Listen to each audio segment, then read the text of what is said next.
I gave my parents $600 a week for a year, but they didn't invite me on family vacation. "We didn't want you there," said my dad. 24 hours later, my phone exploded with missed calls. I should have seen it coming. The signs were always there. How they talked about my sister like she was God's gift to mankind while I was right there. How they always found a way to praise her, even when she did nothing. But this was a new level of disrespect. I gave my parents $600 a week for a year. It wasn't easy for me. I wasn't a high roller with disposable income. I worked hard for every dollar and stretched my budget thin to make sure they didn't have to struggle. When my dad got laid off, they acted like it was the end of the world. My mom called me in tears and said they didn't know how they were going to make it. They had bills, food, their mortgage. I couldn't let them go under. So I stepped in. At first, it felt good to help. Like I was doing something worthwhile. But the more I gave, the more they seemed to expect. If I sent $600, it was soon. "Mike, things are tight this week. Any chance you could send a little extra?" They'd never come right out and say it, but the guilt trip was always there. And I'd check my account, and I knew it wasn't smart, but I'd do it anyway. Because they were my parents. Because I thought that's what family did. Meanwhile, my sister Laura was living comfortably in her little bubble. She married a guy with money, which made her a success in my parents' eyes. They never acknowledged that she hadn't worked a day in her life. That her husband's money was the only reason she had it easy.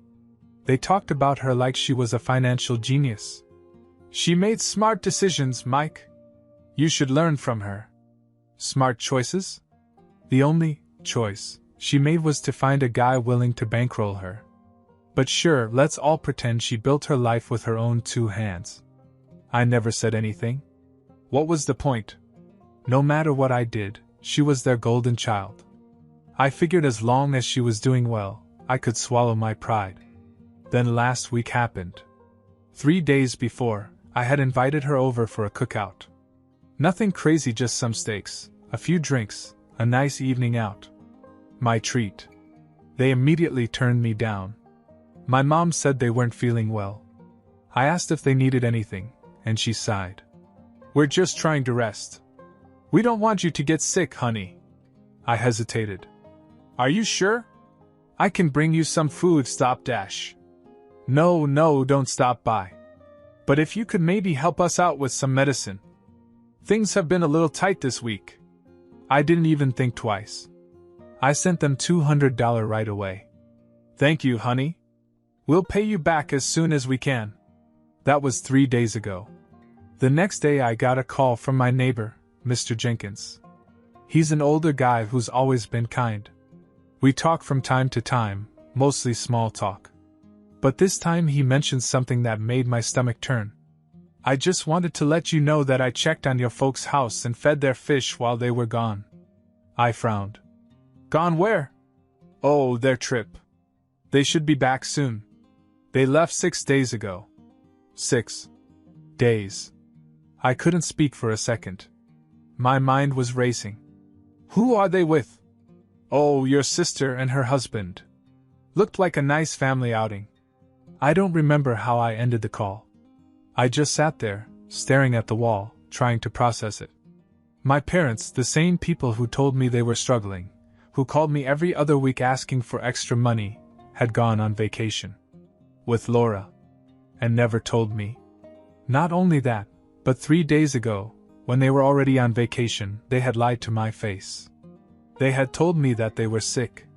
They had refused to see me. And they had asked me for money. I sat there feeling like the biggest idiot in the world. That night I lay awake, staring at the ceiling, thinking about every time they'd asked me for help. Every time I'd stressed about my own bills because I wanted to make sure they were okay. Every time they had made me feel like I had to support them while they sat there putting Laura on a pedestal. The next day they came home. And I decided to confront them. I didn't know what to expect, but I wasn't prepared for what happened next. I didn't go to their house right away.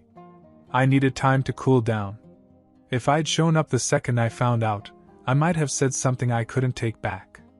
But after a night of tossing and turning, I knew I couldn't let it go. So I drove over the next night. Her car was in the driveway, still covered in dust from the drive back. The porch light was on. I knocked on the door, and after a few seconds my mom answered. Her face lit up as if nothing had happened. "Oh, Mike! What a nice surprise! We were just sitting down to dinner." I stepped inside. The house was spotless, as if they had done a deep clean before they left. There were fresh flowers on the table. A half-empty suitcase sat by the stairs. It was like walking into a scene from a perfect little family vacation. I took a deep breath. "So how was the trip?" As soon as the words left my mouth, I saw the flicker of guilt in her eyes. She forced a smile. "What trip?" I let out a short laugh. "The one you took with Laura and her husband. The one you lied about." Her expression changed instantly. She glanced toward the kitchen, as if hoping my father would intervene. But he didn't. I could hear him moving dishes around, pretending not to hear. I waited. I wanted to give her a chance to explain. To admit it. To say something that would make sense. Instead, she crossed her arms. "I don't understand why you're upset. We don't have to tell you everything we do." I stared at her. "Are you serious? I've been sending you money every week. I paid for that trip without even knowing it. And 3 days ago you told me you were sick. You asked me for money for medicine while you were probably sitting on a beach." Now my father finally decided to get involved. He stepped into the hall with his arms crossed. "Watch your tone." I let out a sharp breath. "You know what? No. I'm not going to watch my tone. I bent over backwards to help you. And you lied to me." My mom sighed dramatically, like I was the one overreacting. "We were just trying to have a nice trip, Mike. Why do you have to make everything about money?" That was it. That was my breaking point. "I hope you enjoyed it," I said. "Because I'm done." I pulled out my phone, opened my banking app, and canceled the automatic transfers. Right in front of them. My mom's face paled. My dad's jaw clenched. For the first time, they actually looked worried. "Mike, don't be like this," my mom began. "You know things are hard for us." I laughed. "Yeah? They weren't hard enough to keep you from going on vacation." I turned to the door, but before I could leave, my dad said something that stopped me cold. "You're just jealous we didn't invite you." I turned around. "Excuse me?" He shrugged, completely unfazed. "That's what this is really about, isn't it? You're throwing a tantrum because we didn't invite you." I felt my hands tremble. Not with sadness, not with raw, boiling anger. "That's the difference between me and Laura," I said. "She wouldn't have given you a dime, and you still treat her like she walks on water. I spent a year making sure you were okay, and you don't even respect me enough to be honest." I didn't give her a chance to respond. I walked out, got in my car, and drove away. When I got home, my phone was exploding. Missed calls from my mom, my dad, even Laura. I ignored every one of them. And when I walked in, Anna was sitting on the couch, waiting for me. She took one look at me and knew. I sat down next to her, exhaled sharply, and said it out loud. "I'm done giving them money." Anna didn't say anything at first.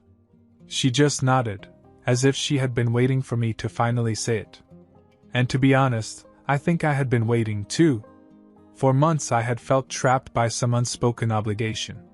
Like I had to take care of her, because if I didn't, who would? But that was the thing I already knew the answer.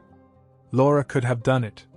She and her husband had enough money to take 100 vacations, but somehow I was the one taking out my paycheck every week to make sure our parents were comfortable. And for what? To be treated like a backup plan while she got the golden treatment? Not anymore.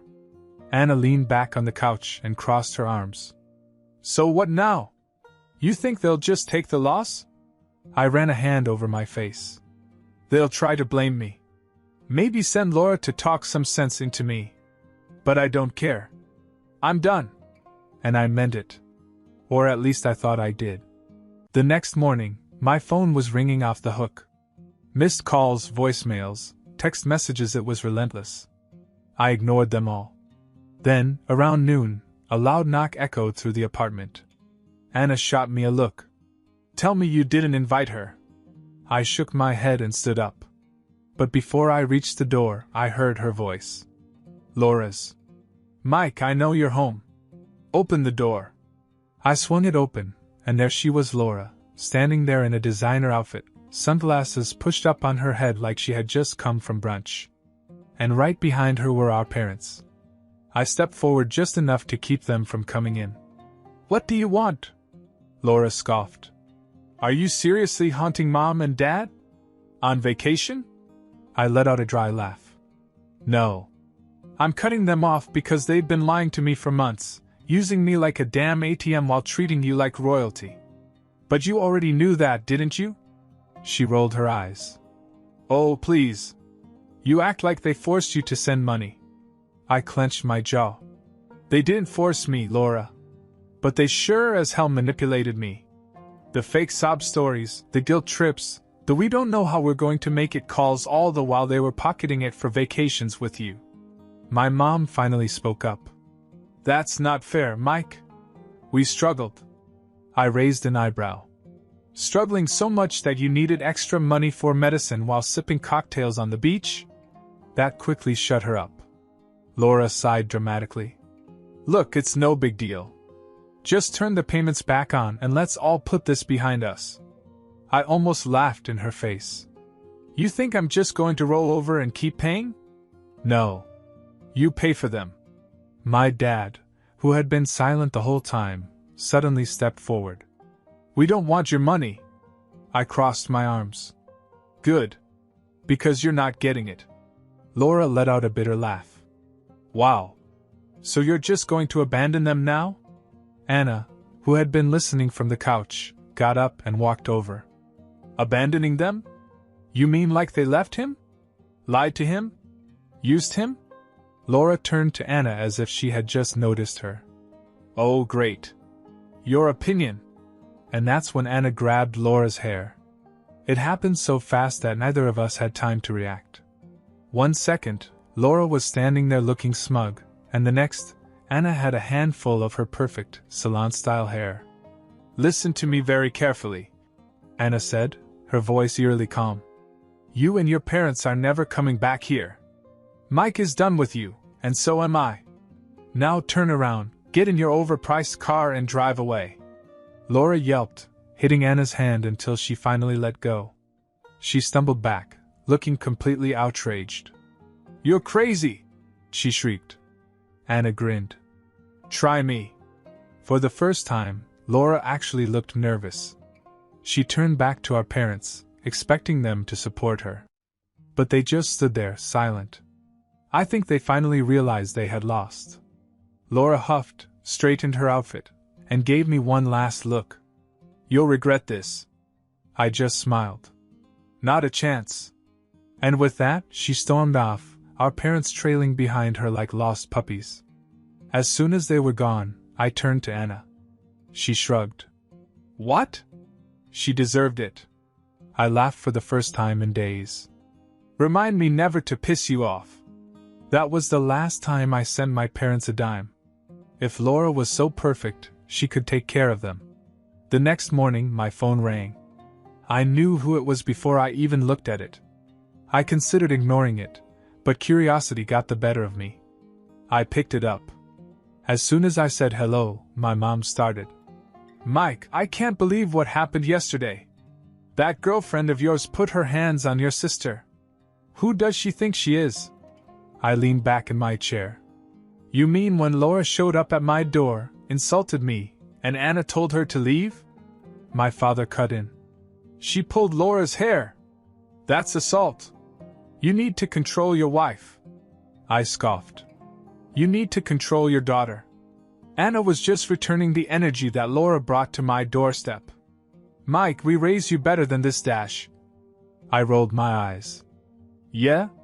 You also raised me to be your personal bank account, so forgive me if I'm done taking life lessons from you." "You're being disrespectful," my mother whined. "We're your parents." I sighed, already over it. And I'm an adult who didn't invite you to my house yesterday. You showed up unannounced, got put in your place, and now you're mad about it. You need to put that woman in her place, Mike. My dad snapped. That was it. I let out a sharp laugh. No, what I need to do is hang up. Michael, don't you dare dash. Click. I threw the phone on the table and rubbed my temples. Anna came in from the kitchen holding a cup of coffee. That bad, huh? I looked up at her and grinned. Apparently I'm supposed to control you. She snorted. You can't even control your own daughter. Good luck with that. I thought that was the end of it. But 3 hours later there was another knock on the door. A loud, aggressive knocking. I knew who it was before I opened it. Laura was standing there, arms folded, looking furious. But she wasn't alone. Her husband, Dan, was standing right behind her. And he didn't look angry, he looked dangerous. I barely had time to say, "What the hell do you want?" before he brushed past me and marched straight into my apartment. You think this is funny? He growled, jabbing a finger in Anna's direction. Letting your little girlfriend put her hands on my wife? Anna stood up unimpressed. Your wife ran her mouth in our house. Dan took a step toward her. Maybe she needs to learn a little respect. Before I realized what I was doing, my fist flew. I caught him right in the jaw, and he stumbled back in shock. But I wasn't done. All the frustration, all the anger that had built up over the past year, I let it out. Punch after punch, I didn't stop. When I stepped back, Dan was on the floor, moaning, his face a mess of bruises and swelling. Laura screamed and fell to his side. Are you crazy? I shook my hand and glared at her. You came here looking for a fight. You found one. Dan coughed, wiped some blood from his lip, and looked up at me. You didn't have to try so hard, man. I leaned down. You threatened my girlfriend in my own house. If you ever set foot in here again, it'll be worse. Laura helped him up and glared at me. You just started a war, Mike. I grinned. No. You did. Dan, still dazed, mumbled. I'm sorry, man. I shouldn't have dash. Too late. I cut him off. Get out. They left without another word. Anna walked over, looked at my knuckles, and then at the door. Well, she said, sipping her coffee. This has escalated. I shook my head and laughed. No kidding. For the first time in my life, I felt free. No more guilt, no more obligations, no more playing the role of the lesser child who had to prove his worth with money.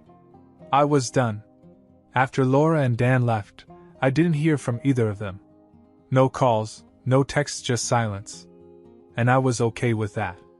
Anna and I carried on as if nothing had happened. Then, 3 days later, my neighbor, Mr. Jenkins, stopped me as I was walking to my car. Boy, you sure made a mess of things, he said, shaking his head. I frowned. What do you mean? He grinned. Your parents and your sister had a little, let's call it a disagreement. And when I say little, I mean the whole damn street could hear it. That got my attention. When? Last night. I was outside watering my plants when it started. Your sister drove up, slammed the car door so hard I thought the windows would shatter, and started screaming before she even made it to the porch. I raised an eyebrow. What were they arguing about? Well, Mr. Jenkins said, leaning in as if he were about to tell me the juiciest gossip of the year. I didn't want to pry, but they were yelling so loud I could hear every word. So of course I went over and stood under their window. I laughed. Of course. Your sister was furious with them. Something about how they should have treated you better, and how if they hadn't been so greedy you wouldn't have snapped. She kept yelling that it was their fault that you cut them off, and now she had to deal with them. I blinked. Wait. Dealing with them? Mr. Jenkins grinned. Yep. That's the best part. Your parents told her she had to start helping them now. That since you wouldn't give them a dime, it was her turn to step up. I burst out laughing. Oh, it gets better, he said. She lost it. Started screaming about how she wasn't their bank, and how they should have saved money instead of blowing it on vacations. Called her a leech. Oh, and my favorite part?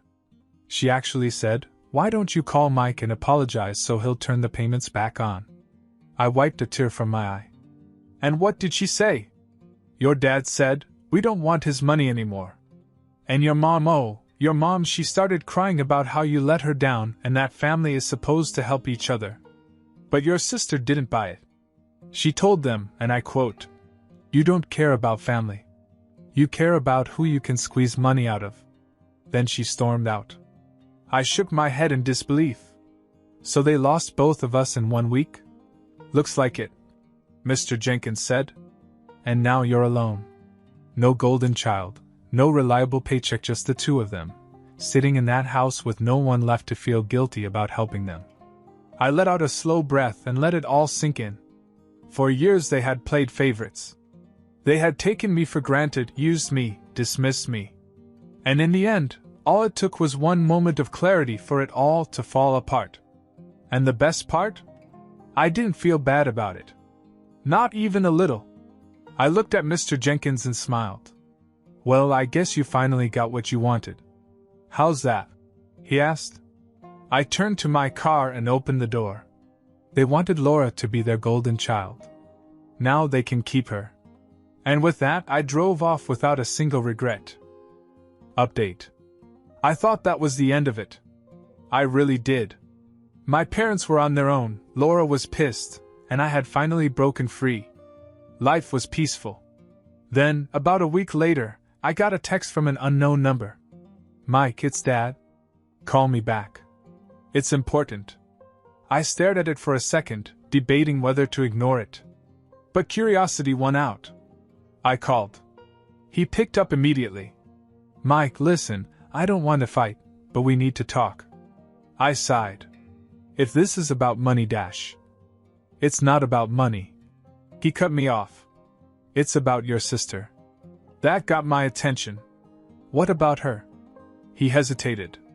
"She's getting a divorce." I almost dropped my phone. "Wait, what?" "Dan kicked her out," my dad said. "He said he was done supporting her, and now she's back here with us. She has nowhere else to go." I bit back a laugh. "You mean the woman who told me to just turn the payments back on is now broke and back in your house?" My father sighed heavily. "Mike, please. This isn't funny." I leaned back on the couch. "It kind of is." There was a long silence. "She wants to talk to you," he finally said. I grinned. "Not my problem." And I hung up. I guess Laura finally learned what it's like to be on the other side.